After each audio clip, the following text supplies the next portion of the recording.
Ladies and gentlemen, welcome to Bangkok Suvarnabhumi Airport, where the local time is 5 to 6 in the morning, and the outside temperature is 25 degrees Celsius. For your safety, please remain seated until the seatbelt sign has been switched off and the aircraft has come to a completely stop. Thank you for flying with Je Lassie Airways. We hope you enjoy the flight, and we're looking forward to seeing you again soon. Thank you and have a good morning. เอาละค่ะสวัสดีผู้โดยสารทุกคนเลยนะคะวันนี้แบมจะมาแต่งหน้านะคะเป็นลุคแอร์โฮสเตสแบบเมื่อครู่นี้เลยนะที่อ่าน announcement ไปนะคะขั้นตอนแรกก็ลง moisturizer นะคะแล้วก็ลง makeup base นะคะจากนั้นก็ลง primer กันเลยนะคะขั้นตอนนี้เนี่ยจะทำให้ผิวหน้าของเราเนี่ยเรียบเนียนนะคะแล้วก็ปรับผิวหน้าเราให้มีความขาวกระจ่างใสขึ้นมาอีก1 step ด้วยนะจ๊ะจากนั้นเรามาทา foundation กันเลยค่ะจริงๆเป็นแอร์เนี่ยแบมแนะนำว่าไม่ต้องทาหนามากนะเพราะว่าตอนที่เราขึ้นไปบนเครื่องเนี่ยด้วยตัวอากาศต่างๆแล้วนะคะมันจะยิ่งดูดซับความชุ่มชื้นค่ะทำให้ผิวเราค่อนข้างแห้งเลยนะคะเอาละค่ะจากนั้นแบบก็จะทาบลัชออนด้วยเนาะเพราะไม่รู้ว่าไฟล์ที่เราต้องบินไปเนี่ยมันบินยาวนานกี่ชั่วโมงบ้างนะคะจริงๆเทคนิคนี้เนี่ยถ้าใครเป็นแอร์อยู่นะกลับไปบินหลังโควิดเมื่อไหร่เอาไปใช้ได้เลยนะคะจากนั้นนะคะแบมก็จะลงเป็นแป้งนะคะเนื่องจากที่แบมบอกว่าอากาศมันแห้งเนาะแบมจะไม่ใช้เป็นพัฟหรือว่าเป็นฟองน้ำนะคะจะแบบปัดแป้งเบาๆไปแบบนี้ก็พอแล้วค่ะมาเขียนคิ้วกันเลยค่ะทุกคน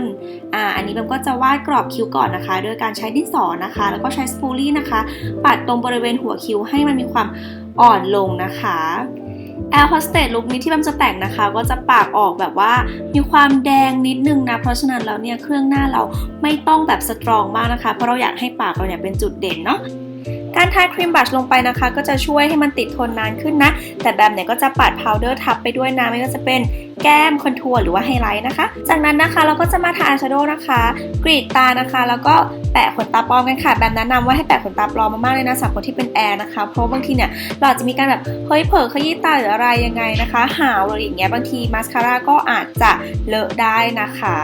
มาถึงทีเด็ดของเราแล้วนะคะนั่นคือ